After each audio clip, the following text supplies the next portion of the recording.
मोदी साहब is an expert, is a good team. उनको हराना impossible है मेरे ख्याल में। मैं आज ही नहीं कह रहा हूं, somebody has to be way stronger। Optics उसके, मीडिया उसका उसका बोलना, ये पता नहीं कहां से फिर को आएगा मोदी साहब को हराने के लिए।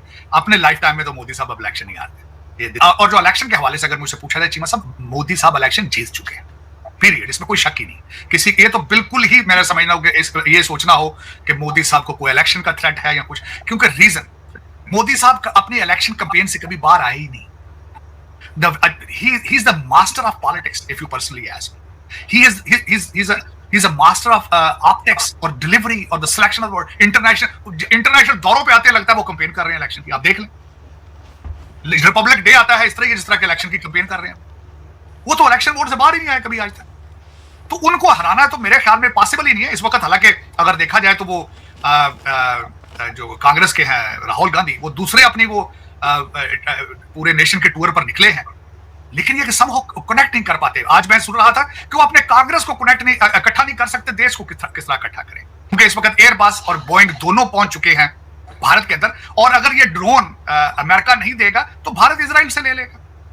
और अगर ईरान अपने अंदर शायद ड्रोन बना सकता है, रशिया को देख सकता है, जो भारत चंद्रयान पे जाने की सलाहियत रखता है, आपका क्या ख्याल है ड्रोन बनाने की सलाहियत नहीं रखता? वो भी बना लेंगे अपना। ऐसी कौन सी बड़ी बात है कि इनके पास, बल्कि इस वक्त मैंने आपको बताया कि अमेरिका को भी भारतीय चला रहे हैं, उनकी सारी जो आईटी और टेक्नोलॉजी है सारी। अगर आप कभी गौर फरमाए नासा के ऊपर, तो नासा के अंदर सब के सब भारतीय निजात इंजीनियर है उनके पास।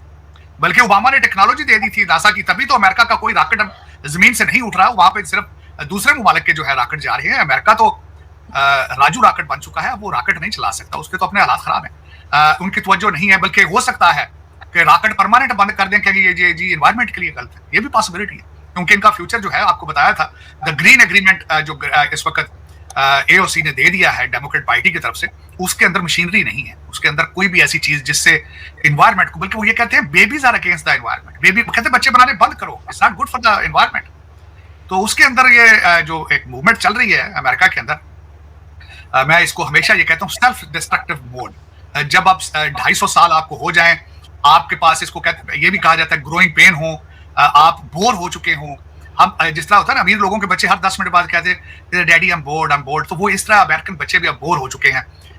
$मिलियन के घरों में रहेंगे, अपने जेटों में सफर करेंगे, लेकिन प्रियस चलाएंगे शौक के लिए, इलेक्ट्रिक गाड़ी टेस्ला ले लेंगे। दूसरों के लिए 2-3 बच्चे अफ्रीका से अडॉप्ट कर लिए जाएंगे, लोगों को दिखाने के लिए कि what kind of soft corner we have. और फिर जहां बैठेंगे 2-4 गालियां एनवायरमेंट को दे दी, 2-4 अरबियों को गालियां दे दी कि देख के फासिल फ्यूल है, लेकिन अपने जेटों के अंदर अपने 20-20 हजार स्क्वायर फीट के घरों में बैठ के, जिस तरह कहा जाता है शीशे के घरों में बैठ के गुर्बत का मजाक उड़ाने का एक फैशन बन चुका है। तो यही अमेरिका के अंदर भी चल रहा है, लेकिन ग्रोथ, अब इनोवेशन खत्म है, मैथ इज रेसिस्ट है। अब तरक्की अमेरिका नहीं करेगा, कोई और ही करेगा, और वो करने वाले भारतीय भी कर रहे हैं और चाइना भी करेगा, क्योंकि दे हैव एपेटाइट। ये एपेटाइट के बगैर काम नहीं हो सकता। ये क्रूज कंट्रोल वाला काम नहीं है कि आप 18वीं सदी से क्रूज पे चल रहे हो तो आप ऑटोमेटिकली ग्रो ही करते जाएंगे। जिस तरह मैंने कल परसों मैंने आपको फरमाया था, आपको कहा था चीमा साहब कि इस वक्त गूगल के और सॉफ्टवेयर के जो सीईओ हैं दे आर इन इंडिया, और उसी पे मैंने पढ़ा था कि India has more than 5 million computer programmers, और both companies including Infosys they are committed कि 1 lakh artificial intelligence specialist produce किया जाएगा भारत से। तो उसके बाद फिर आप मुझे ये बता दें कि तरक्की कौन सा मुल्क करेगा, फिर उसमें अमेरिका का नाम शामिल नहीं। लेकिन ये कि मैंने आपको बताया था कि इनकी मजबूरी है, क्योंकि ये ड्रोन और इस तरह की चीजों के अलावा कुछ दूसरी चीज यहाँ प्रोड्यूस भी नहीं करते। अगर देखा जाए तो हर चीज इंपोर्ट होती है, गाड़ियां भी इंपोर्ट होती हैं, कपड़े भी इंपोर्ट होते हैं, जूते भी इंपोर्ट होते हैं, खुराक तक चाइना से इंपोर्ट होती है। तो अगर ड्रोन बना के ये नहीं बेचेंगे बाहर, तो फिर पकौड़े बेचेंगे, क्या बेचेंगे? इनके पास कोई और प्रोडक्ट नहीं है इसके अलावा, तो इसको रोक के फिर कहाँ जाएंगे ये? तो ये इनके हालात कमजोर हैं। उसमें बल्कि मैं चीमा साहब ये कहूंगा, कमजोरी का अंदाजा लगा लें कि आज 3 सोल्जर जो है उनको मरे हुए तकरीबन हफ्ता हो रहा है, और अभी तक ये सोच में गुम है कि हम क्या करें। स्ट्राइक कर दिया उन्होंने इराक और सीरिया में? नहीं, वो क्या स्ट्राइक करिए, स्ट्राइक तो ना हुई है। हमें इन्होंने स्ट्राइक आज की, इनके ऊपर 160 स्ट्राइक हो चुकी पहले। तो इन्होंने कौन सी स्ट्राइक है? वो भी डरते डरते कर रहे हैं। बाबा जी हैं, उन्होंने फरमाया है कि हम जंग नहीं छेड़ना चाहते। दूसरे बाबा जी जो ओबामा के रिश्तेदार हैं, उन्होंने भी कह दिया कि हम ईरान के साथ, वो कहते हैं हम थप्पड़ मारना चाहते हैं लेकिन जोर से नहीं मारेंगे। तो ये कौन सी जंग है, कौन सा रिटेलिएशन? 7 स्ट्राइक किया, 7 माफियां भी मांग रहे हैं ईरान से, कहते सट लगी तो नहीं तुहानू, कहते स्ट्राइक करांगे प्लीज माइंड ना करना। ये भी कौन सी स्ट्राइक है? वो इस तरह ही एक, क्योंकि इलेक्शन का साल है, ओबामा साहब ने कहा होगा कि वरना डेमोक्रेट पार्टी खत्म हो जाएगी, किस तरह जाओगे इलेक्शन में, डोनाल्ड ट्रंप बहुत स्ट्रांग है, वो पटाखा चलाओ, इधर इधर छोड़ दो। अभी तो शुक्र करें इन्होंने उधर चलाया, अमेरिका के अंदर नहीं कुछ चला दिया पटाखा इन्होंने, क्योंकि हालात जो है वो इनके बिल्कुल चीमा सब जज्बों के साथ जंगें लड़ी जाती, हथियारों के साथ नहीं लड़ी जाती। अफगानिस्तान से जिस तरह ये रुसवा होकर निकले हैं, और बल्कि एक और चिमा साहब बात बताऊं, ये इल्जाम लगाते हैं भारत के ऊपर या दूसरे मुल्कों के ऊपर, पन्नू साहब का, कि ये कर रहे हैं वो कर रहे हैं। अपनी फ्लोर इंटेलिजेंस की वजह से 3 मुल्क इन्होंने तबाह किए, इराक, लीबिया और अफगानिस्तान। तो ये कहते हैं कि दूसरे कंट्रीज आके इंटरफेयर कर रहे हैं अमेरिका में। How dare you say that? $8 trillion की नाकाम जंगें लड़ने के बाद आप भारत को कहते हो कि तुम पन्नू को यहां पे असैसिनेट करना चाहते हो। आप लोगों ने जेनोसाइड किया है मुस्लिम कम्युनिटी का, आपने इस्लाम के खिलाफ, यहां पे जॉर्ज बुश क्रूसेड कहते थे, डेजर्ट स्टॉर्म को कहते थे दिस इज क्रूसेड। एक बहुत बड़ा एलिगेशन था, जॉर्ज बुश साहब कहते थे कि मैं व्हाइट हाउस में, जब मैंने अटैक किया डेजर्ट स्टॉर्म का, तो बार में अपने गार्डन में, व्हाइट हाउस में मैं रात को सोच रहा था, चक्कर लगा रहा था, तो मुझे विजन आया, ऊपर से खुदा की तरफ से इशारा आया, उन्होंने कहा तो निकला दो इन्होंने क्रूसेड। जब आप इस दौर 21वीं सदी के अंदर क्रूसेड लड़ रहे हैं, and you are holding India liable for Pannun, how dare? नहीं तो इनके अपने मॉरल्स क्या हैं? इनके मॉरल्स हैं इनके। मैं तो हमेशा ये कहता हूं, they are the sons of the pirates themselves. इनके कौन सी मोरालिटी है? आप मुझे ये बताएं, प्रीएम्प्टिव अटैक है, पैट्रियट एक्ट है यहाँ पे, उसमें कोई मोरालिटी है? गुडानमो बे है, उसकी मोरालिटी है? जो अगर ये कहते हैं कि पन्नू के खिलाफ वो गुप्ता, ना कोई शवाहिद है, ना कोई बात है, ना चीत है।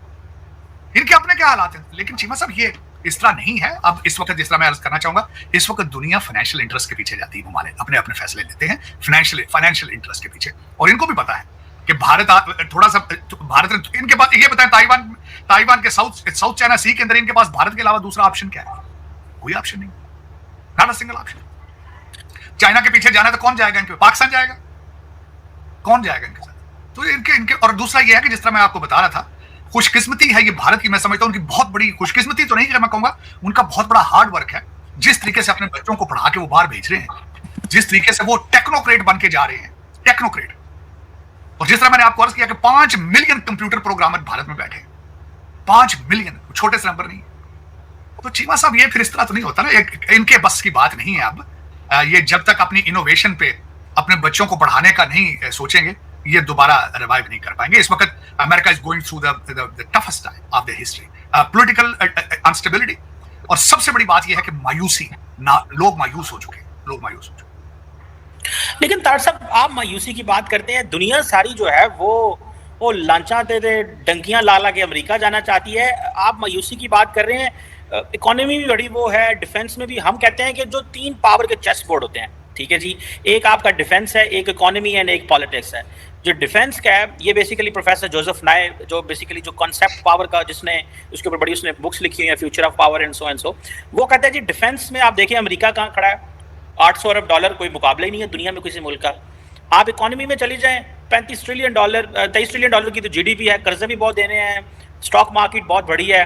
आप पॉलिटिकल चले जाएं, पावर जरूर कंप्रोमाइज हुई है, लेकिन एक ही एक्टर है दुनिया में जो पूरी दुनिया में भागता है अगर कहीं पे कोई कॉन्फ्लिक्ट हो जाता है। ना चाइनीज फॉरेन मिनिस्टर जहाज भगा सकता है, ना रशियन भगा सकता है, ना इंडियन भगा सकता है, ना ब्रिटिश भगा सकता है। तो तार साहब, तीनों जो अफेयर्स हैं उनमें असर तो नहीं क्या है? आप ये जो पर्सपेक्टिव दे रहे हैं, आपको नहीं लगता कि ये एक पेसिमिस्टिक पर्सपेक्टिव है, लुकिंग द अमेरिकन पावर? इसको आप कैसे करेंगे सर? शिवा साहब, मैं आपकी बिल्कुल बात ठीक है, लेकिन आज से 20 साल पहले तक बिल्कुल ऐसे ही था। अमेरिकन जो प्रेसिडेंट होता था वो डेकोरेटेड होता था। लफ्ज डेकोरेटेड इसलिए इस्तेमाल किया जाता था कि उसने किसी न किसी कॉन्फ्लिक्ट में खुद हिस्सा लिया होता था।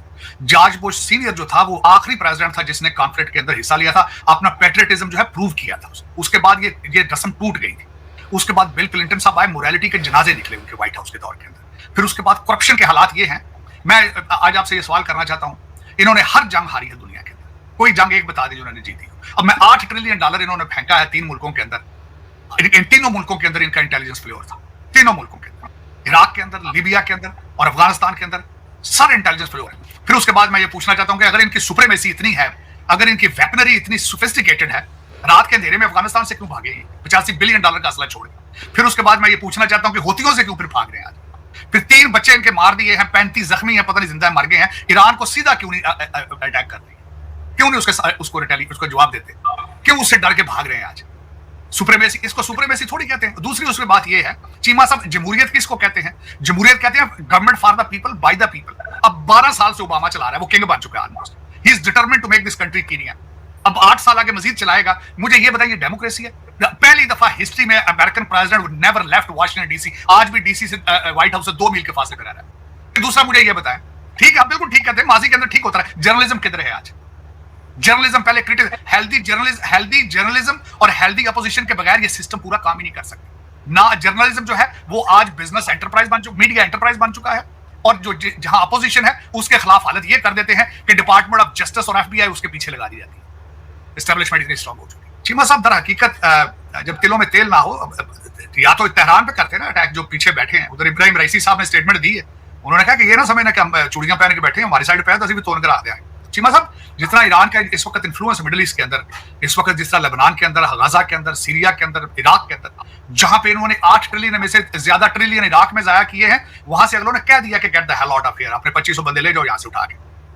लेकिन चीमा साहब, इनके बस की बात नहीं है। वो उसकी वजह ये होती है, जंगें जज्बों से होती है, जंगें जज्बों से होती है, हथियारों से नहीं होती। तालिबान ने रिसेंटली मॉडर्न वारफेयर की हिस्ट्री में प्रूव करके रख दिया है, जो अभी डंकीज पे फिर रहे हैं, मोटरसाइकिलों पे फिर रहे हैं और इनकी बात भी नहीं सुनते, चैलेंज बल्कि इनको करते हैं। ईरान ने प्रूव कर दिया चीमा साहब पिछले 4 भाइयों के अंदर कि जंगें जज्बों से होती हैं, जंगें हथियारों से नहीं होती। बिल्कुल। तार साहब, 2 सवाल अभी आपसे और करने हैं। एक सवाल तो बड़ा इंपॉर्टेंट है, अभी हाल ही में भारत के अंदर एक बजट आया है जिसमें मैं थोड़ा सा I was shocked to see few developments, जिसमें उन्होंने कहा है कि 250 मिलियन लोगों को मल्टी डायमेंशनल पॉवर्टी से निकाला गया है ये प्राइम मिनिस्टर मोदी के 10 सालों में।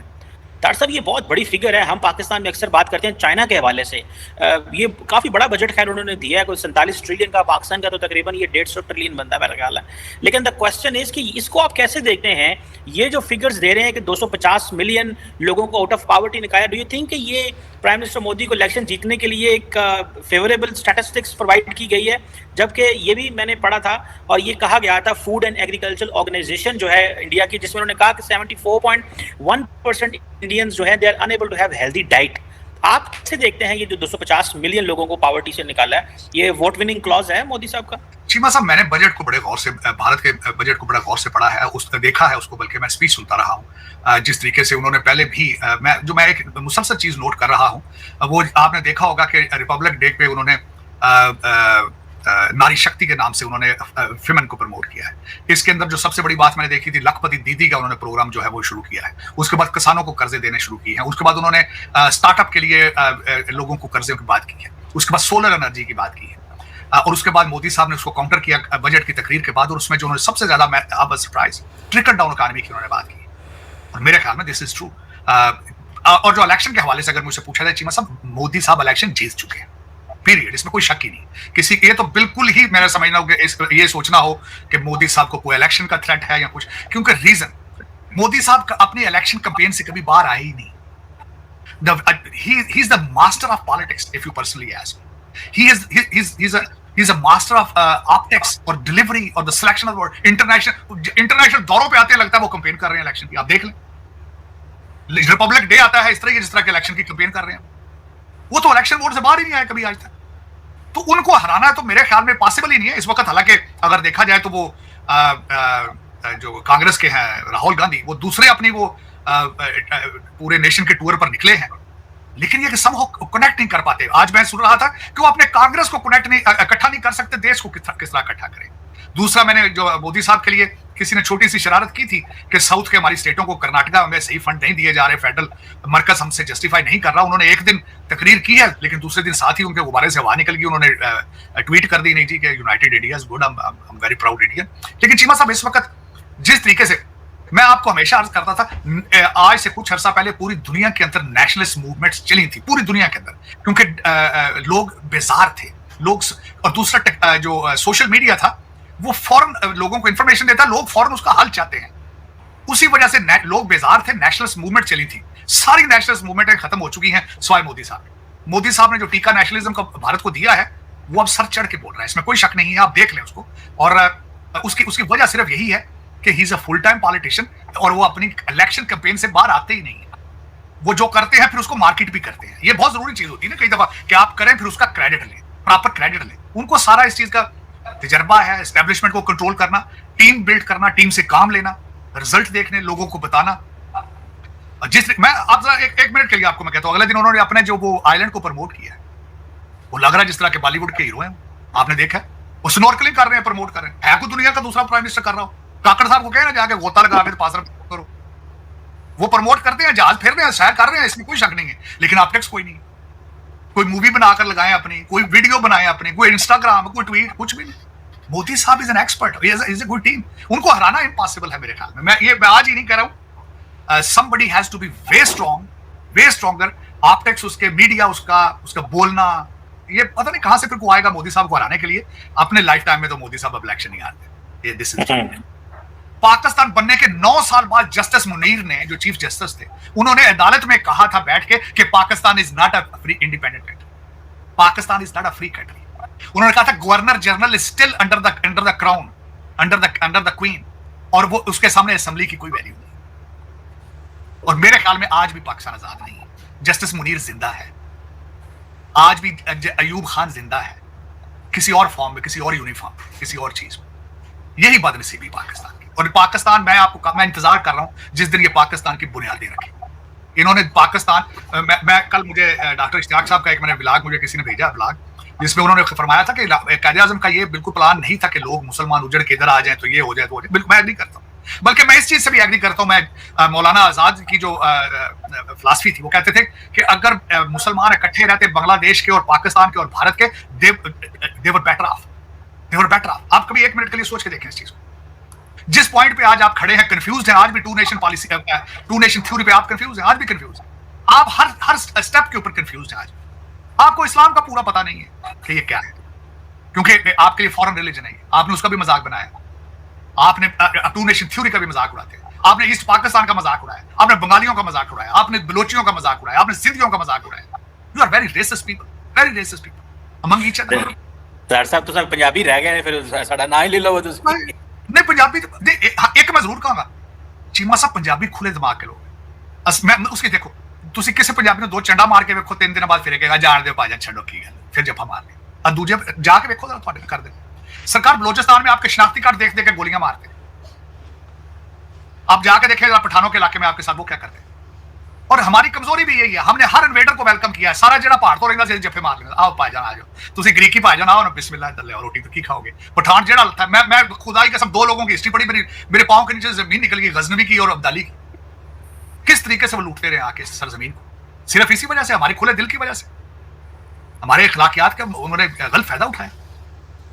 हर दफा आके अब्दाली का देखें उसने इस मुल्क के साथ क्या नहीं, वो परमानेंट रहा ही नहीं इस एरिया के अंदर, सिर्फ लूटने आता था लूट के वापस, आता था लूट के वापस। मजाक उन्होंने बना दिया था इस खित्ते का।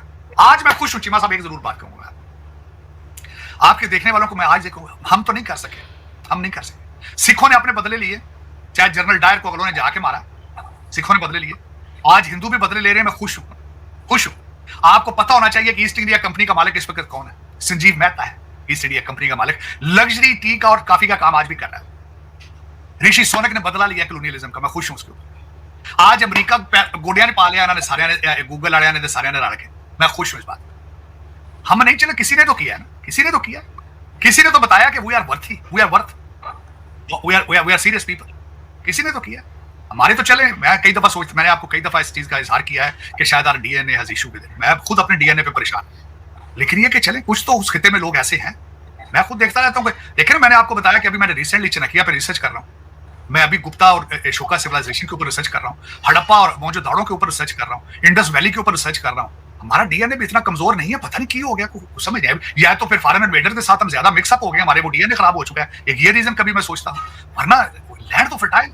उसकी वजह ये देखे कि चनकिया के बारे में देखे, वेदिया की किताबें देखे, साथ लेकर आए थे आर्यन यहाँ पे वेद की किताबें 150 एडी के, 150 एडी। और मैं आज खुश हूं, भारत में ऊपर मैं खुश हूं, the way they are challenging the entire world. I am pleased with it, I am very pleased.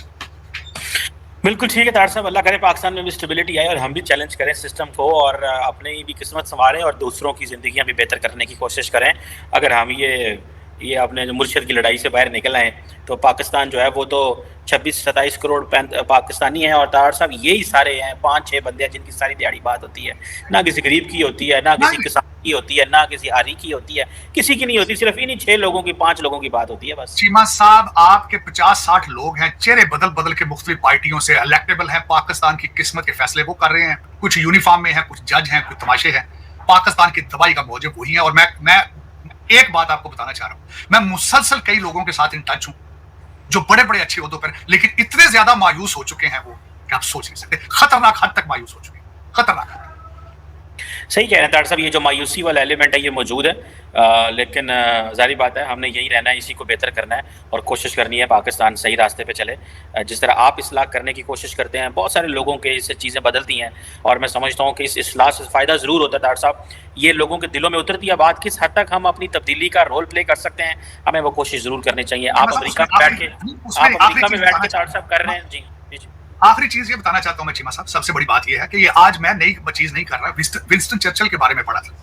Winston Churchill 30 साल यूरोप को डराता रहा था हिटलर से, ये तैयार हो जाओ, ये उड़ा के रख देगा तुम्हें, ये उड़ा के रख देगा। आज मुझे कई साल हो चुके हैं, चीख रहा हूं कि तुम करप्शन से बाज आ जाओ, तुम्हारा ये कैंसर की तुम तो तबाह कर देगी। इंसान बनो, नेशनलिस्ट बनो, कोशिश करो पाकिस्तान की बुनियादें आज भी रखने की कोशिश करो। हम लोग तो जख्मी करके, हमें तो तुमने रिजेक्ट करके भेज दिया, लेकिन आज भी यहां बैठ के वॉशिंगटन डीसी में भी रो रहे हैं पाकिस्तान में। आज भी खुदारा इंसान बनो, पाकिस्तान की बुनियादें रखो, अच्छे इंसान बनने की कोशिश करो। बिल्कुल सही। तो दोस्तों, जैसे कि आपने क्लिप में देखा कि prime minister Narendra Modi expert हैं, उन्हें हराना नामुमकिन है, ये बात बोल रहा है साझेदार। क्योंकि भाई साहब, प्राइम मिनिस्टर नरेंद्र मोदी जब से प्राइम मिनिस्टर बने हैं तब से मतलब कि उन्होंने मतलब कि सब सवाल उठा रहे थे कि चाय वाला प्राइम मिनिस्टर कैसे बनेगा, मतलब कि प्रधानमंत्री। तो चाय वाला प्राइम मिनिस्टर भाई प्रधानमंत्री भी बना और भाई तीसरे टर्म में भी आ गया। और भाई साहब मतलब कि जो लोग कह रहे थे कि भाई कूटनीति कैसे चलाएंगे, तो भाई उन्होंने कूटनीति ऐसे चलाई, कूट के भाई सब साइड कर दिया अपने सारे प्रतिबंधियों को। ठीक है भाई साहब, सारे प्रतिबंधियों को भाई सब साइड में कर दिया उन्होंने, मतलब कि कूट के भाई साहब। ठीक है, जो सामने आया उसको कूटा और उसके बाद साइड में कर दिया भाई साहब। डोमेस्टिक पॉलिटिक्स में नहीं भाई साहब, इंटरनेशनल पॉलिटिक्स यानी कि जियो पॉलिटिक्स में भी उन्होंने यही करके दिखाया है। तो भाई प्राइम मिनिस्टर नरेंद्र मोदी मतलब जिस तरीके की मतलब कि वो जिस तरीके की राजनीति करते हैं ना भाई साहब, वो राजनीति भाई साहब मैंने तो आज तक नहीं देखी थी भाई साहब। जब से मैंने मतलब कि भाई साहब होश संभाला और जब से मतलब कि मैंने पॉलिटिक्स फॉलो करनी शुरू करी, तो तब से मैंने मतलब कि देखा नहीं है कि भाई साहब ऐसे पॉलिटिक्स कोई करता हूँ। मैंने तो वही पॉलिटिक्स देखी है भाई साहब, तुष्टिकरण की भाई साहब। हर चीज़ में मुसलमानों के अधिकार दे, मुसलमानों को अधिकार देने, हर चीज़ में ये करना, हर चीज़ में आगे करना भाई साहब। मतलब कि भाई साहब क्या क्या नहीं हुआ इस देश में हिंदुओं के साथ में भाई साहब, हर चीज़ में मुसलमानों को करते थे भाई, हर चीज़ में मुसलमानों के वोट के लिए भाई साहब। ये मतलब कि भाई साहब हिंदुओं को इतना पीछे छोड़ दिया था इन्होंने, मतलब कांग्रेस वालों ने और जो भी पार्टी रही है अपोजिशन की भाई साहब। तो भाई उन्होंने बहुत ज़्यादा मतलब कि हालत ख़राब करके रखी देश की। ठीक है भाई साहब, प्राइम मिनिस्टर नरेंद्र मोदी ने भाई साहब कहा कि भाई साहब मेजोरिटी जो है हिंदुओं की भाई साहब, अगर हम उनको साथ में लेकर नहीं चलेंगे तो भाई साहब कैसे भाई भारत आगे बढ़ेगा। ठीक है, जो मेजोरिटी अगर पीछे रहेगी तो भाई कैसे आगे बढ़ेगा। मेजोरिटी के साथ में माइनॉरिटी चलती है भाई, ये बात है। मेजोरिटी के साथ में चलेगी माइनॉरिटी के साथ में मेजोरिटी नहीं चलती है। ठीक है भाई साहब, जो कहते हैं ना सेकुलरिज्म है, सेकुलरिज्म भाई साहब एक तरफा सेकुलरिज्म निभाते हो। असली सेकुलरिज्म तो भाई साहब बीजेपी निभाती है भाई। असली सेकुलरिज्म भाई साहब, जो हिंदुओं को अधिकार मिलते हैं वो ही भाई साहब मुसलमानों को भी अधिकार मिलते हैं भाई साहब बीजेपी के राज में। ठीक है भाई, ठीक है, मतलब कि बीजेपी कभी भी तुष्टिकरण की राजनीति नहीं करती कि भाई साहब मतलब कि क्या बोलते हैं ईद पर छूट मिल गई तो भाई साहब हिंदुओं को फिर क्या बोलते हैं दिक्कत आ जाए, ये आ जाए वो आ जाए भाई साहब। मतलब कि सबको समान अधिकार के मतलब अधिकार दिए जा रहे हैं। मतलब कि अब रोड पे नमाज़ पढ़ने की बात हो रही थी भाई साहब, रोड पे नमाज़ पढ़ने से भाई साहब शक्ति प्रदर्शन क्या करना, मतलब कि भाई साहब अभी ईद पर भाई साहब क्या बोलते हैं बीजेपी ने भाई साहब कितने मतलब कि कितने अच्छे तरीके से संभाला है भाई साहब। नहीं तो भाई साहब मतलब रोडों पर मतलब कि रोड पे मतलब कि कितनी गंदगी फैली होती थी। ठीक है, मतलब कि भाई अगर त्योहार मनाना है तो तुम्हें भाई अपने घर में भी तो बना सकते हो भाई साहब। ये मतलब कि सब चीज़ करनी मतलब कि इतना वो तो है नहीं। ठीक है भाई साहब, मतलब कि मानते हैं कि भाई साहब होली पर भी भाई गंदगी होती है भाई साहब, होती है, लेकिन भाई साहब अगर मेजोरिटी वो चीज़ नहीं मनाएगी, लेकिन भाई मेजोरिटी पर कोई गंदगी नहीं होती, मतलब कि होली खेली जाती है, वही फेस्टिवल है, पूरे भारत का फेस्टिवल है। यहाँ तक कि जो मुस्लिम लोग हैं वो भी होली मनाते हैं भाई साहब, पूरे भारत का त्यौहार है होली तो भाई साहब। और जो ईद है, ईद पर मतलब कि भाई वो घर पर आप मना सकते हो भाई साहब, कोई रोकने की बात नहीं है, लेकिन भाई वो चीज़ तुम सड़कों पर नहीं कर सकते, क्योंकि भाई साहब उन दोनों होली और उसमें बहुत ज़्यादा फ़र्क है। ठीक है, और होली पे किसी को ये वो नहीं करा जाता है, ठीक है भाई। तो होली भाई साहब जो है वो फेस्टिवल है, भारत का फेस्टिवल है। वैसे ही ईद फेस्टिवल है भाई साहब, वो मनाया जाता है भाई। अलग अलग फेस्टिवल होते हैं, जैसे दिवाली होता है वैसे वैसे ईद भी होता है उनके लिए। तो भाई वैसे ही होली भी होता है। तो भाई सबको समान नागरिक के अधिकार हैं। लेकिन भाई साहब अगर मेजोरिटी को तुम पीछे रख दोगे भाई साहब, और भाई साहब कहोगे कि भाई साहब ये नहीं करोगे वो नहीं करोगे, तो भाई ये चीज़ भाई साहब एक सेकुलर कंट्री में भाई और एक डेमोक्रेटिक कंट्री में भाई साहब ये सब चीज़ें नहीं हो सकती भाई साहब, ठीक है। मतलब कि संवैधानिक तरीके से सबको समान अधिकार मिलने चाहिए, और सबको अधिकार मिल रहे हैं भाई साहब। अब मुझे ये बता दो कि भाई साहब कौन से मुस्लिम देश में भाई साहब वोट डालने का अधिकार है भाई साहब मुसलमानों को, ठीक है भाई साहब। आधे से ज़्यादा मुसलमान कंट्रीज़ में तो भाई साहब वो डिक्टेटरशिप चलती है अभी तक भाई, वो राजा महाराजाओं के दौर से नहीं निकले वो तो अभी तक। कुछ इक्का दिक्का होंगी जो वहाँ जहाँ पे वोट डाले जाते हैं, लेकिन भाई वहाँ पे भी कैसे कैसे फ्रॉड होता है भाई साहब, जैसे पाकिस्तान हो गया भाई साहब, ठीक है। यहाँ तक कि बांग्लादेश में भी ऐसी चीज़ें होती हैं भाई साहब कि भाई दे दे किसी को और वोट किसी को मिलता है, ठीक है भाई साहब। भारत में तो पूरी डेमोक्रेटिक सिस्टम है भाई, पूरी दुनिया की सबसे बड़ी डेमोक्रेसी है दुनिया की, ठीक है भाई साहब। दुनिया का सबसे बड़ा लोकतंत्र है भारत में, ठीक है। भारत के अंदर ही सवाल उठाते हो कि ये हो गया वोट चोरी होगी वोट चोरी होगी, तो भाई कांग्रेस पार्टी वालों अगर भाई साहब बंगाल में वोट चोरी हुई है, असम में वोट चोरी है मान लिया, तो भाई वो दक्षिण में जो तुम जीते हो अभी सीट आई है तमिलनाडु वगैरह में, ठीक है, केरलम में, तो भाई वहाँ पे बीजेपी ने वोट चोरी नहीं करवाई क्या, ठीक है। 3 राज्यों में तुम्हारी सरकार है, वहाँ पे क्या मतलब कि बीजेपी मतलब वोट चोरी नहीं करवा पाई।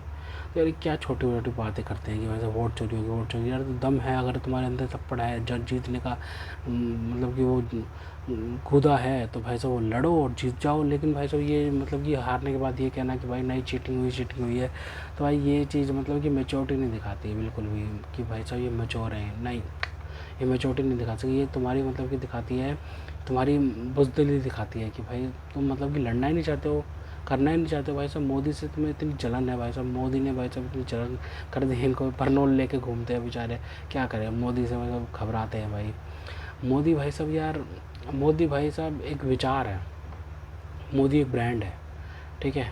और वो किसी की मेहरबानी से नहीं बने हैं, ठीक है, ना किसी ने आसान किया है, वो अपने दम पे बने हैं, ठीक है। वैसे वो अच्छी पॉलिटिक्स करके आगे बढ़े हैं भाई, अच्छी पॉलिटिक्स करके उन्होंने भाई साहब बहुत सारी चीज़ें झेली हैं भाई साहब। मतलब कि 3 बार के 3 बार के सीएम रहे हैं, ठीक है, 3 बार के सीएम रहे हैं गुजरात में 3 बारी के सीएम रहे हैं, और भाई 3 बारी के प्रधानमंत्री भी। मतलब कैसी किस्मत है उनकी, किस्मत भी अच्छी है, ठीक है। लेकिन भाई साहब वो इंसान भी बहुत अच्छे हैं, ठीक है।